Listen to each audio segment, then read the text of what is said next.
तुलसीदास जी ने रामचरितमानस में लिखा है, तीर्थ वर नैमिष विख्याता अति पुनीत साधक सिद्धिदाता। जी जी। मतलब जब तक यहाँ साधना, कोई भी साधनारत तपस्वी नहीं करेगा तब तक उसकी साधना पूरी नहीं है। और ये स्थान इसलिए खास है, जी। परम पूज्य गुरुदेव ने 24-24 लाख के 2 पुरस्कार किए, 3 वर्ष साधना में बिताया और 2 प्रज्ञा पुराण के एक प्रमुख हिस्से का लेखन कार्य भी किया। जी। ये वो स्थान है जहाँ सूर्य जी का मंदिर हमारा ठीक बगल में, जिन्होंने 88,000 सौनकादि ऋषियों को 4 वेद, 18 पुराण और सत्यनारायण व्रतकथा का श्रवण कराया था। संभवतः हमें तो लगता है वो स्थान यही था। जी जी। मतलब इसके आसपास ही था।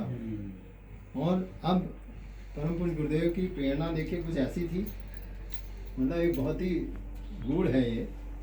सन 1947 में जब मदन मोहन मालवीय जी श्री कृष्ण जन्मभूमि के लिए मथुरा गए थे तो वहाँ की हालत बहुत ख़राब थी।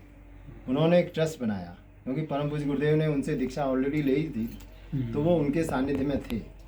और उसके बाद क्या हुआ, किसी उद्बोधन में गुरुदेव ने ये कहा है कि आज से 80 साल बाद जी। आज से 80 मैंने 1947 से 80 साल मतलब 2027, उन्होंने कहा कि 80 साल बाद हमारा नैमिष तीर्थ पूरी तरह से जागृत हो जाएगा।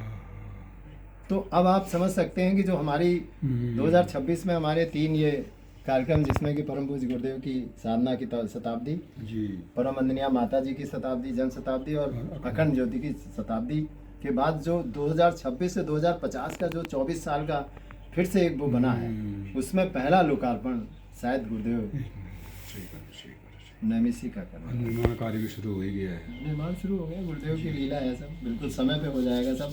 मैं तो पहले से ही देख रहा था, लोग कहते थे 2026 में हम लोग कर लेंगे, लेकिन मुझे लगता है कि अभी नहीं होना है। और ये साधना स्थली के रूप में डेवलप होना है। ये जो हमारी 4 दीवारी है, इसके किनारे किनारे 24 कुटिया बनेंगी साधना के लिए, केवल साधना, केवल साधना। क्योंकि इतना महत्वपूर्ण स्थान है, गुरुदेव ने यहाँ 2 पुरस्कार किए हैं, तो निश्चित रूप से बहुत महत्वपूर्ण माना जाएगा। बस बाकी तो गुरुदेव की कृपा है, सभी लोग आते जाते रहे यहाँ, तो ये स्थान जागृत हो जाएगा। बिल्कुल ऐसे जागृत होगा, मिनी शांति कुंज बनना है इसमें। जैसे मैंने आपको चेतना केंद्र के लिए कहा है ना,